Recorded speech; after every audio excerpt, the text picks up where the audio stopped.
Bom dia, tudo bem com vocês? Glória a Deus. Finalizando agora nossa matéria, no capítulo 6, a matéria de Teologia do Antigo Testamento. Capítulo 6 vai falar sobre a salvação, a vida futura, a esperança messiânica, que todos nós ansiamos, amém? Você espera por Jesus? A vinda do Messias? Eu também espero. Essa última parte, né, a gente está falando agora, é um pouco sobre a salvação no Antigo Testamento. Amém? Ambos os testamentos, a Bíblia coloca como Deus sendo o Deus que salva. É tratado principalmente, né, dessa forma. Em Salmo 68, 20, diz a respeito disso. Nosso Deus é um Deus libertador. Com Deus, o Senhor, nós escapamos da morte, né? Através de Deus, o nosso Salvador, que nos fez escapar da morte. Né?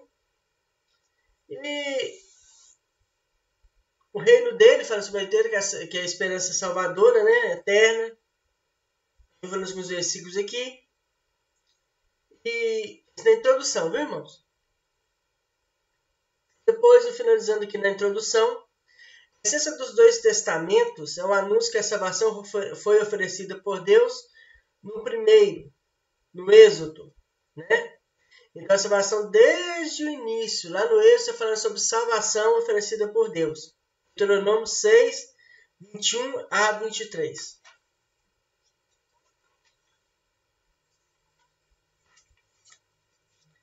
Êxodo.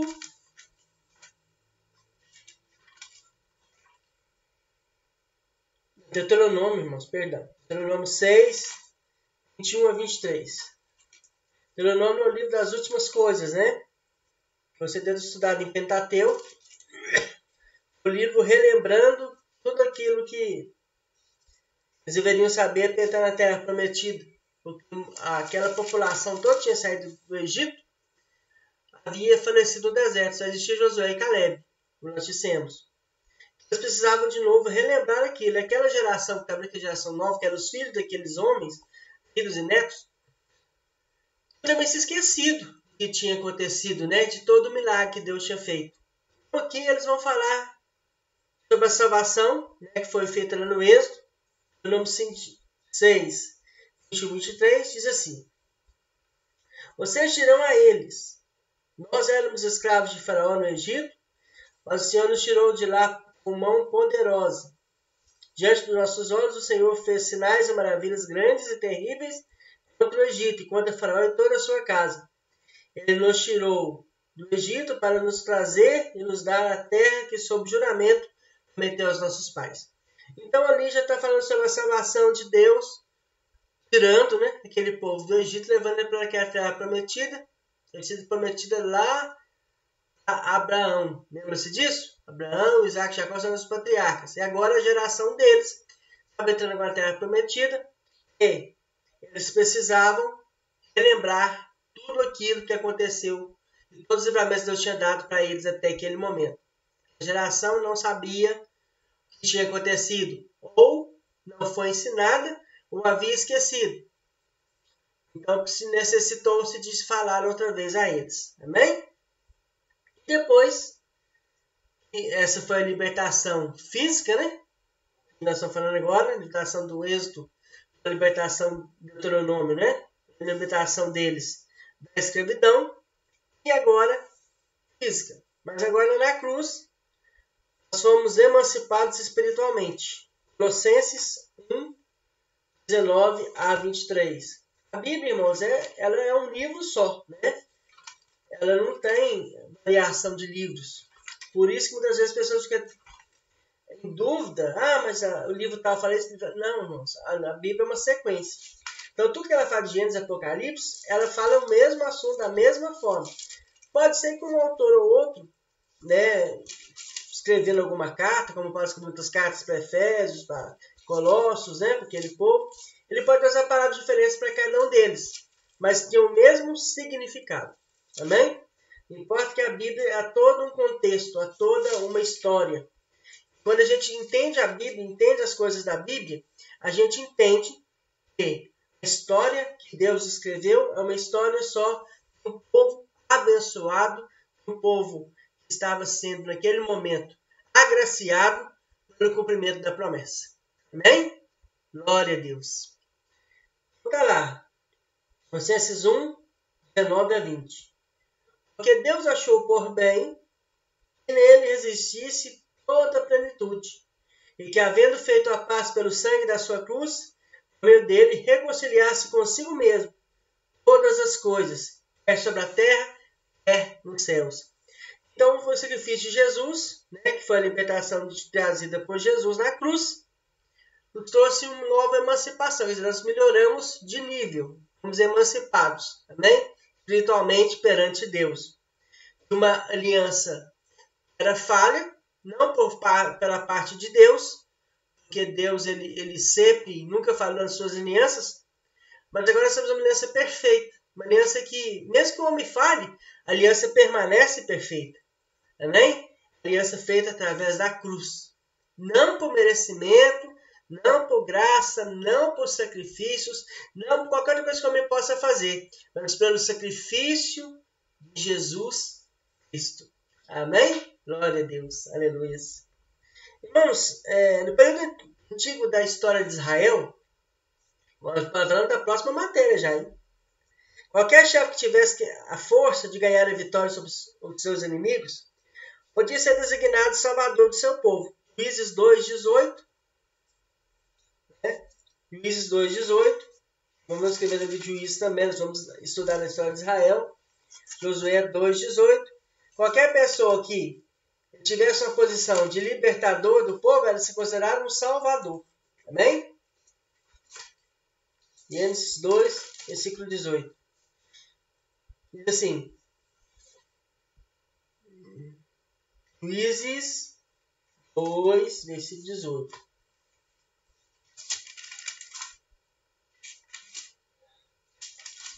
A Bíblia é muito clara, irmãos, em muitas palavras, né? E se a gente realmente estudá-la, realmente a gente colocar no nosso coração para aprender, tem muitos ensinamentos poderosos que eu sei que você sabe disso, você como futuro obreiro, como uma pessoa que está estudando a palavra de Deus, da teologia, tem certeza que a palavra de Deus ela realmente é viva e eficaz. Né? É como espada de dois gumes mesmo. Assim, e quando entrarmos nessa terra, você não amarrar esse cordão de fio de escarlata na janela por onde você nos fez descer, você não reunir em sua casa o seu pai, a sua mãe, os seus irmãos, a sua família de seu pai. Aqui está falando sobre a salvação que veio através daquele Raabe, né? Colocando aquele fio escarlata na janela. Ela tinha guardado os espias que tinham ido em Jericó. Ela morava sob os muros. Por gratidão, aqueles dois homens disseram a ela: você vai colocar um fio escarlata, um fio vermelho, na janela para que você possa ser poupada de tudo que vai acontecer aqui. E o que aconteceu verdadeiramente é isso. O vermelho, nós sabemos que representa o sangue de Jesus. E aquela fita na janela seria a cruz, né? O sangue de Jesus escorrendo aquele fio escarlate, o sangue de Jesus protegendo aquela casa. Você vê que maravilha, né? Desde aquele momento já existia uma salvação que era feita pelo Salvador do seu povo. Quer dizer, não existia um Jesus ainda, né? Mas aquele sangue de Jesus já estava presente na vida de Raabe. Na verdade, depois ela se torna também uma das ascendentes, ou seja, Jesus ascendia também de Raabe, de uma prostituta que morava em cima dos muros de Jerusalém. Então Deus usa as coisas loucas, né? Quem diria que Jesus descenderia de uma prostituta? Né? Principalmente de uma cidade chamada Jericó. Você vai ver a genealogia de Jesus, Raabe está lá. Raabe está lá como sendo uma pessoa que Jesus descendeu dela. Mas provou-se, né? E Jesus veio salvar também a Raabe, através daquele fio escarlata, né? E ela foi poupada da morte. Mas era sempre o Senhor, Deus, quem dava força ao Salvador humano. Sempre era Deus, né, que usou Josué, aquele povo para derrubar os muros de Jericó, né? Usou aquele povo para guerrear, o povo de conquistar Jericó. Sempre existia uma ação, usava o Salvador humano. Depois nós temos Gideão, né, foi um Salvador humano. Nós temos o Sansão, um Salvador humano. Nós temos todos os livros de juízes falando de salvadores usados por Deus, que eram humanos como eu e você, só que com o poder de Deus dentro da vida deles. Eles conseguiam salvar o povo. Em todos os casos, né? Na verdade, o próprio Salvador é o próprio Deus. Porque Deus que dava força para aqueles homens. Se não fosse Deus na vida deles, eles não conseguiriam fazer nada. Então, o próprio Deus era o Salvador, né?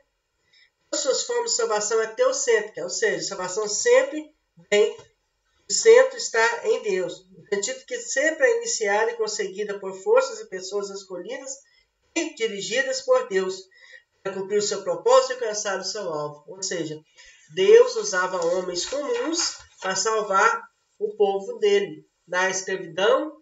No livro de Juízes, principalmente, Deus usou muito isso, né? Usando aquele poder sobre aquelas pessoas. Deus capacitava eles em nome de Jesus. Mas Jesus não tinha sido revelado ainda. O principal exemplo da intervenção de Deus para salvar foi o êxodo quando o Senhor salvou Israel da mão dos egípcios. Em Êxodo 14:30, alguns textos aqui. Deus iria com a recém-constituída nação. Esses acontecimentos marcaram a imagem e origem, né, de teocracia. A aliança uniu as duas partes não só no relacionamento contratual, mas também em comunhão. Deus prometeu estar presente entre seu povo. Em certa perspectiva, o Antigo Testamento é um relato dos desvios israelitas nos tempos da aliança. As exortações proféticas para retomar ao Senhor e sua aliança. Exortações que muitas vezes provocaram a renovação da aliança de forma religiosa. Na verdade, irmãos, houveram 7 alianças, né? Estamos na 7ª aliança agora. Aliança da graça, do sangue, né? Foram algumas alianças que Deus fez. A aliança antes era feita através de sacrifícios, né? O exame sacrificial dos israelitas. Nós estamos no item 3 aí do tópico 1. Assim, os sacrifícios foram assim oferecidos a Deus, estava em relação de graça com o seu povo. Não foram oferecidos para alcançar a sua graça, mas para retê-la, ou para evitar que a comunhão existente entre Deus e o seu povo fosse interrompida e terminada por imperfeições ainda inevitáveis do seu povo, quer seja de indivíduos, quer seja do povo inteiro. Ou seja, o sacrifício feito por eles ali era uma forma de continuar, né, aquela aliança com Deus. Ela não foi uma coisa feita para agradecer a Deus, mas para reter a graça de Deus. Quer dizer, aquele povo estava sofrendo, aquele povo, eles pecavam, precisavam de sacrifícios para pedir perdão para Deus. Quando a gente sabe na nova aliança, não existe mais sacrifícios, né? Sacrifícios foram abolidos por Jesus, que ele foi o único e perfeito sacrifício dos pecados de todo o mundo. Amém? Glória a Deus. No Antigo Testamento, a salvação é alcançada pela fé e exige arrependimento. Muitos intérpretes desavisados afirmam que no Antigo Testamento a salvação é conquistada pelas obras, pela lei, pelos sacrifícios, pela obediência e não pela fé. É verdade que a lei faz parte da salvação. As obras devem estar presentes na vida dos salvos. Os sacrifícios são necessários para propiciar ou cobrir os pecados. A obediência a Deus e a sua palavra deve ser uma constante na vida dos salvos. Contudo, em qualquer lugar da Bíblia, ninguém fica isento da fé. Em qualquer período da história do homem, vale a máxima. Hebreus 11:6. Sem fé é impossível agradar a Deus. Porquanto é necessário que aquele que se aproxima de Deus creia que ele existe. Ou seja, a salvação no Antigo Testamento é alcançada pela fé. E precisava de ter arrependimento, né? onde a salvação nossa é alcançada pelo sangue de Jesus. Tem que ter arrependimento? Continua tendo. Tem que ter fé? Continua tendo. Mas não precisa mais ter sacrifícios. Porque imagine você, eles saíam todos os anos fazendo sacrifícios, levando sacrifícios ao Senhor. Uma vez por ano, levaram ao sacerdote, que eles pudessem sacrificar, o sacerdote sacrificava aqueles animais pelo pecado do povo, pela culpa do povo, pelo pecado individual de cada um. Era muita coisa para ser feita ali. Imagina os sacerdotes que trabalharam e os sacerdotes tinham para pedir perdão a Deus. O sacrifício de Jesus foi uma obra só. O sacerdote, Jesus, ele mesmo se imolou, ele mesmo se entregou para que nós pudéssemos ter vida e vida em abundância, perdoando os nossos pecados. Amém? No Antigo Testamento, Deus não quer apenas sacrifício, ele quer arrependimento. Como foi citado anteriormente, o entendimento do povo judeu foi evoluindo progressivamente. Primeiramente, eles entendiam que o sacrifício por si mesmo, com o ato de queimar um animal escolhido, tinha o poder de anular os pecados. Contudo, à medida que esse povo foi conhecendo a Deus, desenvolveu um entendimento mais profundo da natureza do pecado. Entenderam que o pecado interrompe a comunhão entre o homem e Deus. Sendo assim, o povo hebreu entendeu que não bastava apenas queimar holocaustos. É necessário arrependimento e abandono do pecado. Ou seja, é automático, irmãos. Se você, se eu for lá, eu vou sacrificar a Deus, e está tudo bem, aí eu sacrifico a Deus, sou perdoado, volto para casa de novo, continuo pecando. Amém? Continuo. Ano que vem eu volto. Sacrifico de novo, Deus perdoa os meus pecados, e está tudo tranquilo. A graça de Cristo não funciona dessa forma. Você sabe que o arrependimento que nós temos que ter hoje é não praticar mais o erro. Como também na época do Antigo Testamento, é da mesma forma. O que acontece? Levava-se o sacrifício ao sacerdote, era sacrificado, queimaram as ofertas lá. Só que Deus queria que eles também, naquele momento, eles também abandonassem o pecado. Só que eles foram entendendo isso com o tempo. Eles foram entendendo o que Deus queria que eles fizessem. Amém? O homem é lento, irmãos, para entender Deus. Não é que Deus não se expresse bem, não. Deus se expressa muito bem. Só que o homem ele tem a lentidão dada por ele mesmo. Ou seja, você não falar daquele negócio que às vezes você não quer entender uma coisa? Deus já tinha sido claro para eles. Bastava que eles se colocassem o coração em Deus e entendessem. Só que eles ficavam fazendo-se desentendidos. Com isso, continuava o sacrifício, continuava tudo acontecendo, continuava tudo da forma como se fosse mecânico. Você não quer um adorador mecânico? Um adorador verdadeiro. Que adora em espírito e em verdade. Eu não quero um arrependimento vindo de nós, arrependimento superficial. Ele quer um arrependimento de nós profundo. Profundo. Esse arrependimento profundo só vai acontecer quando nós tivermos consciência, quisermos parar de nos enganar a nós mesmos, começarmos, em nome de Jesus, a mudar a nossa conduta. O pecado é errar o alvo. Errar. Você mira de um lado, você mira aqui e acerta ali. Errar o alvo. Nós devemos acertar o alvo. Nós devemos prosseguir para o alvo, que é Cristo. Devemos prosseguir para que a gente possa ser alcançado pela graça dele, pela misericórdia dele. Você já foi alcançado pela misericórdia, alcançado pela graça. Falta, talvez, em nós, em mim e você, arrependimento e mudança de caminho, mudança de conduta. Amém? Então, esse é o principal dentro da visão dos sacrifícios a respeito de o que deveriam fazer. Sacrifício sacrificial, a salvação vinda do Senhor, o perdão dos pecados. Agora falar sobre a visão agora no Antigo Testamento, sobre a morte, o Sheol, a vida futura. A morte, você sabe o que é a morte, né, irmãos? A morte física.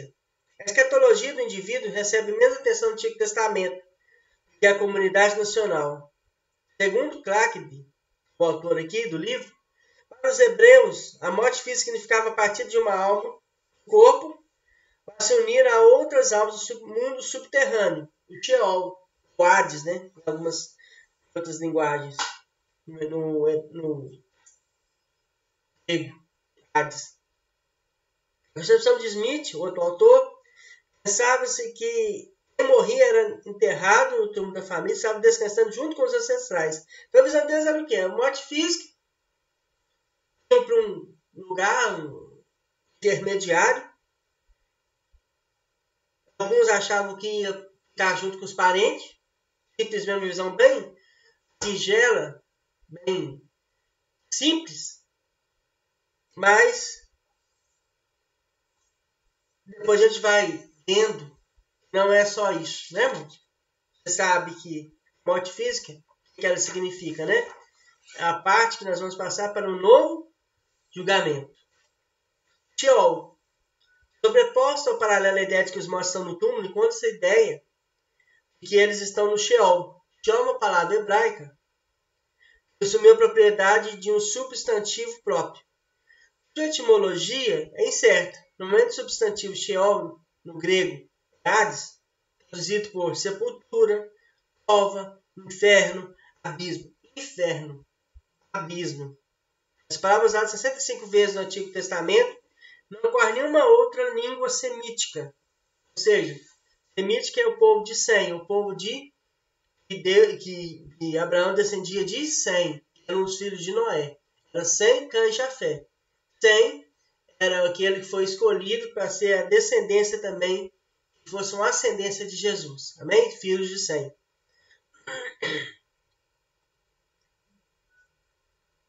Exceto uma vez nos papiros judaicos de Elefantina, significa sepultura. Quer dizer, a palavra apareceu usada 65 vezes no Antigo Testamento. Não ocorre nenhuma outra língua semítica, exceto uma vez nos papiros judaicos de Elefantina, onde ela significa sepultura. A palavra, obviamente, se refere ao lugar dos mortos. É o Sheol, né? O lugar que os mortos estavam. Foi no Sheol que Jesus foi e pregou o Espírito em prisão. Lembremos que a palavra pregou utilizada aqui não é evangelizar, anunciar as boas novas, referindo-se à salvação. O usado nesse texto é terusso, programar um arauto, programar um decreto, sempre com sugestão de gravidade, uma autoridade que deve ser escutada e obedecida. Ou seja, Deus declarou a vitória aos espíritos em prisão no Sheol. Amém? Jesus foi pregar aos espíritos em prisão no Sheol, ou seja, na sepultura. Sepultura é um lugar de fim, lugar de intermediário, segundo alguns. Mas depois Jesus foi lá, tomou as chaves lá do pessoal, tomou as chaves do inferno. Tornou-se lugar onde que alguns não aceitarem Jesus, que não foi escrito no livro da vida, vão estar eternamente. Amém? Lá no Sheol. A vida futura agora. A libertação do Egito pelo braço poderoso de Deus e a escolha dos hebreus como povo de Yahvé ficou então enraizada na sua memória do povo que eles davam importância especial ao bem-estar e aos interesses do grupo nacional. Assim, os interesses individuais foram absorvidos ou subordinados ao bem da família, da tribo e da nação. O hebreu ficava satisfeito com o progresso do seu grupo, com o povo do Senhor. Amém? Então agora, nessa vida futura aqui, a concepção deles foi, como eles eram povo de Deus, né?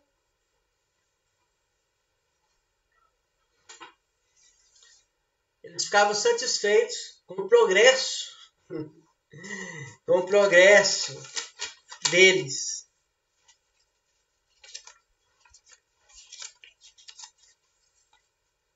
Diante de Deus. Amém? Ou seja, Era o povo escolhido. Mas a questão deles também foi uma arrogância, né? Porque eles se achavam tão escolhidos e tão abençoados que eles se esqueceram que Deus merecia reverência, né? E por isso eles endureceram o coração. E eles fizeram muitas coisas que desagradavam a Deus. Assim como o conceito de mal, a salvação, o pecado foram desenvolvidos progressivamente. A doutrina da vida futura também passou por esse processo. Os santos do Antigo Testamento não entenderam de imediato que havia uma vida de bênçãos e alegria após a morte. Eles estavam subjugados pelos povos inimigos e constantemente esperavam por um libertador nacional, enviado de Deus, como Moisés ou Davi, para libertar o povo. Mas que a expectativa pessoal da libertação e vida futura ficava bem tanto esquecida, pelo menos nos escritos do Antigo Testamento. Com exceção de uns poucos textos, não encontramos no Antigo Testamento nenhum tipo de alento, consolo ou esperança de uma vida futura melhor. Essa grande revelação foi exposta no Novo Testamento por Jesus. Ou seja, o povo do Velho Testamento, ali que é o povo hebreu, eles não tinham muita noção dos benefícios de Deus. Ou seja, as promessas de Deus, eles pensavam que as promessas de Deus eram só para essa terra, era só para esse lugar. Não existia nenhuma coisa que pudesse acontecer com eles depois que se passasse esse lugar. Ou seja, eles começaram a fazer as coisas de Deus, pensar em futuro humano, carnal. Ou seja, o futuro do povo de Deus. A terra prometida, comer do leite e do mel e pronto, acabou. Quando morresse, já estava tudo garantido, tudo resolvido, já estava tudo já estava esquematizado para eles poderem ser salvos, então não precisavam fazer mais nada. Né? Eles não pensavam que existe uma vida futura. Para mim e para você, há um futuro. Nosso futuro, a parte que nós estamos aqui, uma parte passageira, ele vai passar rápido, vai ser como uma brisa. A Bíblia já fala que a vida é como um vento, como uma brisa suave, como uma coisa que vem e passa. O que vale para nós é a eternidade. E no Antigo Testamento eles não tinham noção disso. Eles achavam que era só isso aqui. É só o que você está vendo, qual que eu estou vendo, é só o que está acontecendo. E bom, não precisava se preocupar com mais nada. Porque Jesus veio. Esperava o Messias também, irmãos. Era o Messias que chegaria, libertaria eles do sofrimento, como eles faziam lá, libertou do Egito, libertou nós dos inimigos que estavam na terra prometida, nos libertou disso, libertou daquilo outro, opressão dos filisteus. Eles pensavam só nisso. Uma vida apenas aqui. Jesus veio mudar toda essa história. Essa vida que é a luz da vitória. A nossa vitória maior não está aqui, está lá. A nossa salvação e a nossa vida eterna. Coisas que os antigos do Antigo Testamento não sabiam. Ou não, pelo menos não entendiam o que era isso. Não tinha sido revelado. Por isso que Jesus, depois que veio, depois que ele morreu, ele foi em mansão dos mortos, ele foi lá onde estava o pessoal no Sheol e pregou os espíritos em prisão. Por quê? Para eles entenderem o arauto que ele estava falando, o que estava escrito para que eles entendessem. Só havia quem pregasse, só havia quem ensinasse. O Espírito Santo ele se apossava de alguns homens apenas. Não era de todo mundo. O Espírito Santo ele está em todo lugar, está em todos nós, em várias pessoas ao mesmo tempo. Ele foi derramado sobre nossas vidas. Por isso que hoje é muito mais fácil entender a salvação. Muito mais fácil. O Consolador, o Espírito Santo, está nessa terra para nos ensinar todas as coisas necessárias. Tudo é preciso para que nós tenhamos vida e vida em abundância. A diferença entre nós e o Velho Testamento é que nós temos o privilégio e a responsabilidade maior. Maior. Porque se foi revelado para nós, qual desculpa nós podemos dar a Deus? Amém? Esperança messiânica.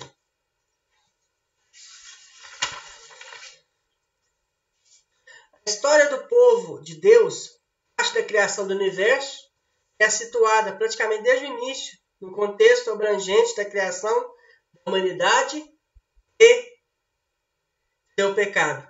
Nesse contexto que se encontra a promessa divina da descendência de Eva, esmagaria a cabeça da serpente, Gênesis 3,15. Embora não houvesse nenhuma indicação de como isso aconteceria, quer como acontecimento decisivo, quer como uma luta constante, no momento que o homem pecou, Deus poderia tomar várias decisões. Matar ou castigar Adão e Eva, destruir o mundo inteiro, dar uma nova chance, contudo a decisão divina foi a cruz. Deus escolheu a vinda do Messias e o plano redentor como solução para o pecado do homem. Somente a cruz poderia restaurar por completo a imagem do homem e a comunhão com Deus. Ou seja, Jesus teve que se tornar um de nós, sacrifício por cada um de nós, através da cruz, restaurar a imagem e semelhança de Deus em nós. Amém? Ou seja, quando Jesus fez isso, ele nos deu uma nova chance, uma nova oportunidade de estarmos de novo próximos a Deus. Amém? A crença na vida futura de Deus, a crença na vinda futura de Deus, no dia do Senhor, para julgar pecadores e salvar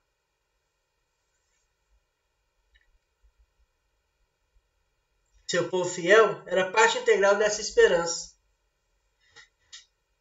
A razão disso, dificilmente se poderia chamar o Antigo Testamento de um livro a respeito de Jesus, como se ele fosse o assunto principal. No Antigo Testamento, o Messias aparece como uma esperança futura. O livramento da nação está centrado em Deus. Em algumas passagens da figura messiânica não identificada, Jesus não está explicitamente presente. Irmãos. Mas há dois aspectos positivos a serem considerados. O primeiro aspecto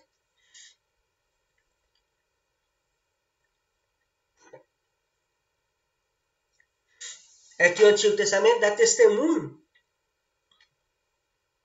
a respeito de uma revelação contínua de Deus.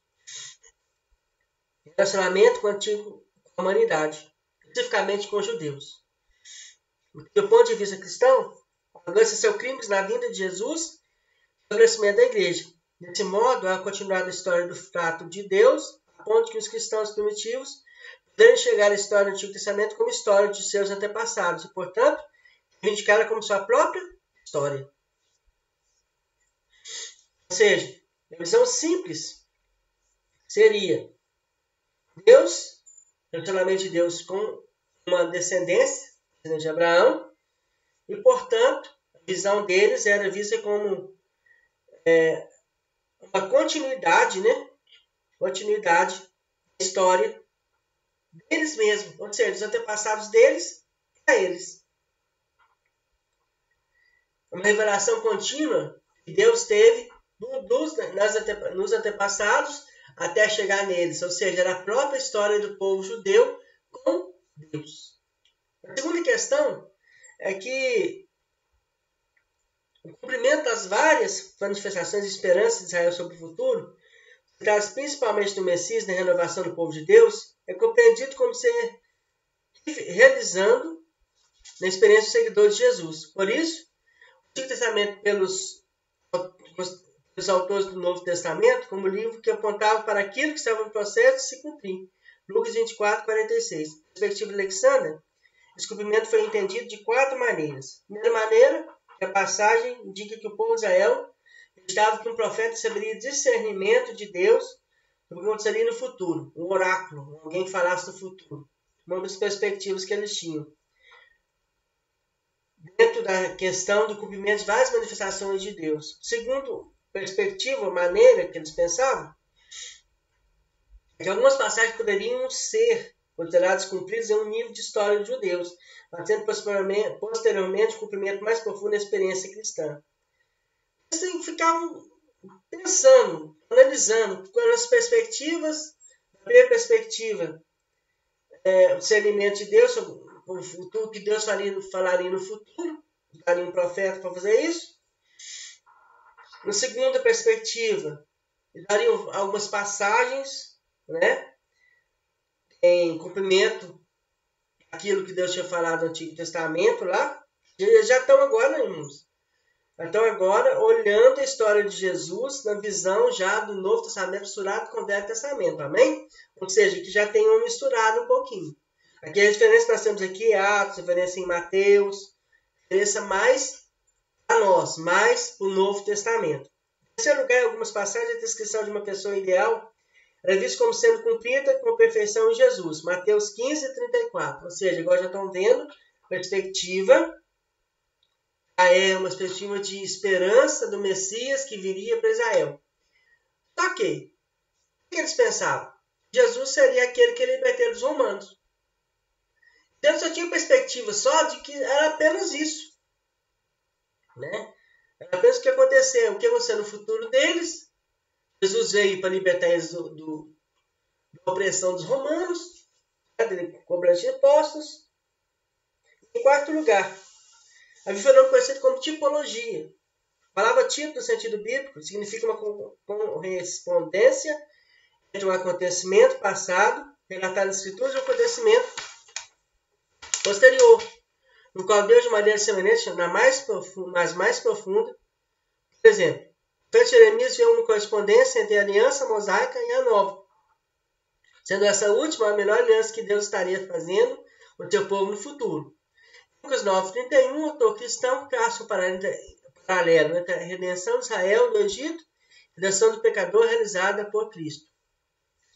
A verdade que aconteceu, qual o fato semelhante entre a libertação do Egito e a libertação do povo do pecado? A Páscoa. A Páscoa não era passagem? Não foi feito lá, a última praga do Egito não foi feito lá que eles mataram, né, um cordeiro, passaram o sangue na porta, nos umbrais das portas. O anjo da morte passava naqueles umbrais. Quando ele viu o sangue do cordeiro nas portas, ele não matava quem tivesse essa marca na porta. Matava apenas aqueles que não tivessem, ou seja, os egípcios. No Novo Testamento, quem tem a marca da promessa, quem tem o sangue de Cristo, na vida dele, é protegido do anjo da morte. Não a morte física, mas a morte eterna. Nós temos a promessa de uma vida eterna. Amém? Glória a Deus. Portanto, o Antigo Testamento forma a primeira parte de toda a história cristã.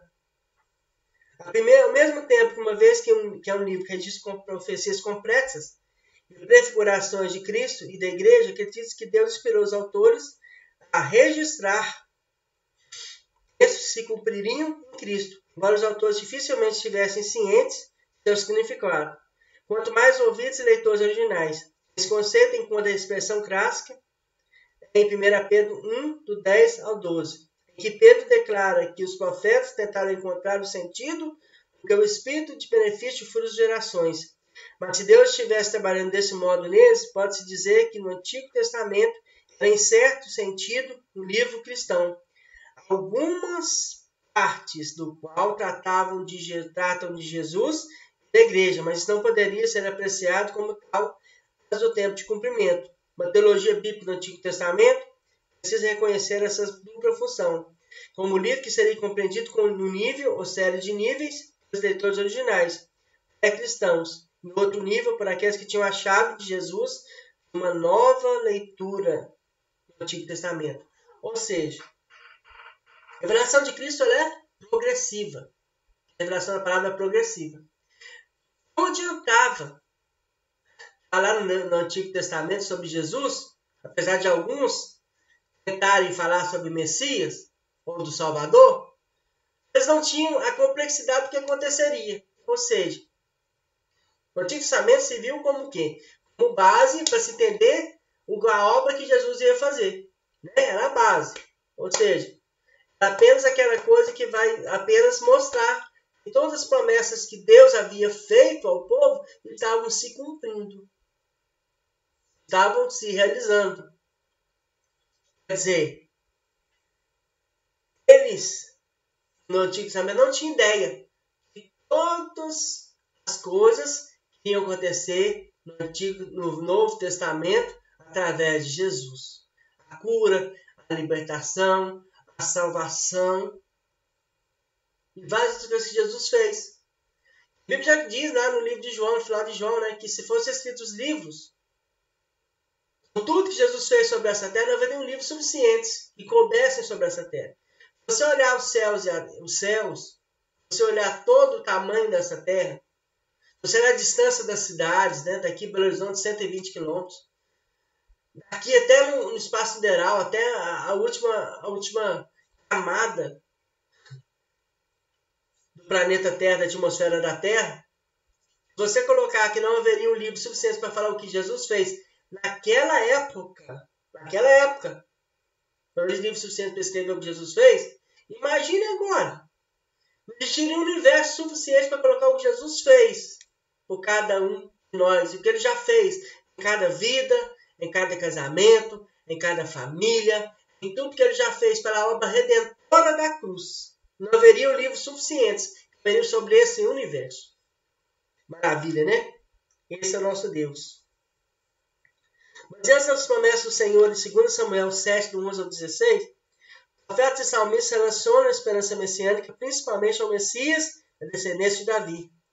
Numerosas profecias sobre a vinda do Messias, com predicados divinos, lhes são atribuídos. Amém? Então aqui, irmãos, finalizando aqui um pouco, finalizando a matéria, o Messias que haveria de vir já estava sendo profetizado lá no Antigo Testamento, desde Gênesis 3,15. O filho da mulher pisaria a cabeça da serpente, lá de Gênesis 3,15. Ou seja, lá na queda de Adão já tinha uma profecia do Messias que viria salvar. Só que era uma profecia que estava talvez não tão clara. Depois, Deus foi fazendo uma revelação falando sobre um Salvador que viria. Aí tem vários tipos de Messias, vários tipos de Salvador, né? Temos Josué, figuras de Cristo, temos várias coisas que você pode ver. Tem lá na palavra de tipologia bíblica, antítese, a palavra fugiu agora, irmãos. Vou arriscar falar a palavra não. Mas várias coisas que foram faladas, até que propriamente dito, o Filho do Homem se manifestou. O próprio Jesus. E Daniel falando a respeito disso. A vinda do Filho do Homem. Olha aqui, Daniel 7, do 13 ao 14. Diz assim: Então vi nas visões noturnas, eis que vinham com as nuvens do céu, um como o Filho do Homem. Chegou até o Antigo dos Dias e foi apresentado diante dele. Foi-lhe dado domínio, glória e um reino que todos os povos, nações e línguas o servissem. O seu domínio é um domínio sempre eterno, não passará. O seu reino tal que não passará e não será destruído. Ou seja, o Filho do Homem é Jesus. Ele veio como um homem, filho de homem. Ou seja, ele encarnou quando Maria ficou grávida dele. Nasceu e viveu como um homem sujeito a paixões, a falhas como eu e você. Ele agora, a manifestação dele é como filho do homem. Ou seja, primeiro ele veio com uma esperança, ele vindou. Agora ele veio com uma realidade. Agora ele vai vir como um servo sofredor, para nos dar um futuro. Ou seja, agora, na profecia que está dizendo agora, o Messias propriamente tinha vindo para salvar todo aquele que nele crê. Ou seja, ele tinha vindo agora para salvar como se fazendo servo de cada um de nós. O sofredor, agora nós vamos entrar na nossa doutrina, né? É o sofredor. A salvação de Jesus está lá na figura da cruz. O homem, filho do homem, na cruz. Agora ele como servo, sofredor. O boi é considerado um servo, né? Servo do homem, não é isso? Então agora ele está sendo agora como sofredor. Ele sofreu as nossas dores, nossas angústias, os nossos pecados, levou sobre ele. pisaduras nós somos sarados. Ou seja, agora ele já está sendo, nesse momento, sendo servo sofredor. Ele sofreu por cada um de nós, ele nos salvou, ele nos remiu. Agora nós temos no Antigo Testamento falando a respeito, lá do Salmo 22, que fala nessa passagem que está lá, onde ele diz que Luís lama sabachthani, ou seja, Senhor meu, por que me desamparaste? Então, Davi já falava a respeito de Jesus 1000 anos antes, Isaías falava de Jesus 700 anos antes, Daniel falava de Jesus aproximadamente mais quase 1000 anos antes. Então, tudo isso acontecia, irmãos, falando das promessas de Deus para a nos últimos tempos. Amém? Aí vem falando a respeito do servo sofredor, né? Jesus falando isso. E sobre poesias feitas em Isaías, feito de Jesus. Alguns cânticos, né? Escritos por Isaías. São as partes que Deus está falando com ele, usando ele para falar com o povo. Mesmo que os judeus conhecessem Isaías, já conhecessem o profeta de Isaías, quando Jesus veio, eles não o conheceram, não sabiam que era ele. E alguns salmos também que falam, os messiânicos, né? Que está aqui. Vamos falar do servo sofredor, falando sobre o servo sofredor aqui. Servo sofredor. Isaías 42. Lá no Velho Testamento, irmãos, falando de Jesus. O servo que sofreria por nós. Isaías 49, Isaías 50, Isaías 53, você conhece muito bem. São alguns textos que falamos sobre o servo sofredor. Outro texto também agora no Salmos, também falando sobre isso. Falando sobre Salmos messiânicos, o Salmo 18, o Salmo 22, o Salmo 69, o Salmo 88 e o Salmo 116. Amém? Então, assim, começamos a matéria falando a respeito do Antigo Testamento propriamente dito, da história dele, e terminamos, porque tudo leva a Cristo. Gênesis, Apocalipse, a história é de Cristo. Falando sobre um Deus Salvador, é Jesus. Nós finalizamos agora essa apostila, esse livro.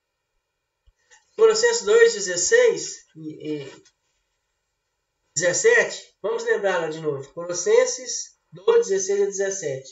Para que você entenda o que aconteceu no Antigo Testamento e por que era importante nós estudemos ele para entender o Novo Testamento. Colossenses 2, 16 e 17. Portanto, quem julgue vocês por causa de comida e bebida, ou dia de festa, ou lua nova, ou sábados. Porque tudo isso tem sido sombra das coisas que vinham de vir, porém o corpo é de Cristo. Amém? Ou seja, o que acontecia lá sobre sacrifícios, lua nova, dia de festa, as 7 festas do Senhor. Aquilo tudo era sombra do que haveria de vir. Tudo leva a Cristo. Tudo é Cristo. A sombra, ou seja, aquilo que haveria de vir, aquela é a sombra. Ou seja, Jesus faz sombras no Antigo Testamento. Mas lá também fala de Jesus. Fala das promessas de Jesus. Fala da plenitude de Cristo. Fala de tudo que nós necessitamos saber. Fala de todas as promessas que o Senhor tem para cada um de nós. O Antigo Testamento, irmãos, é muito importante de se ler e de se aprender e de saber que o nosso Deus, o Deus Todo-Poderoso, Ele está nas nossas vidas, nos salvando, nos abençoando. E com toda certeza, Jesus está, nesse momento, sobre a tua vida, sabendo que toda a Bíblia, 66 livros da Bíblia, falam de um Deus, um Pai de amor, um Pai de perdão, um Pai de milagres, e de um Salvador, Jesus Cristo, que morreu por cada um de nós, mas da vida e vida em abundância. Irmãos, agradeço a cada um de vocês que esteve conosco até agora, nessa gravação que eu fiz desse vídeo. Espero que você tenha entendido, espero que você tenha compreendido. E espero também que você faça os exercícios e nos entregue. Em nome de Jesus, para que a gente possa dar a nota de vocês, vocês possam ser também abençoados e que tenham aprendido. Esse material é muito vasto, material muito poderoso para você aprender sobre a palavra de Deus. Leia com atenção, faça exercício. Que muitas coisas nós falamos aqui, muitas coisas também você vai aprender lendo esse livro. Vai aprender a respeito da história do povo de Deus e a história que conta a tua história. A história do Salvador que veio salvar você e te remir de todo pecado. Amém? Deus abençoe. Nós vamos orar finalizando a nossa matéria. Em nome de Jesus, te agradeço a cada irmão, a cada irmã.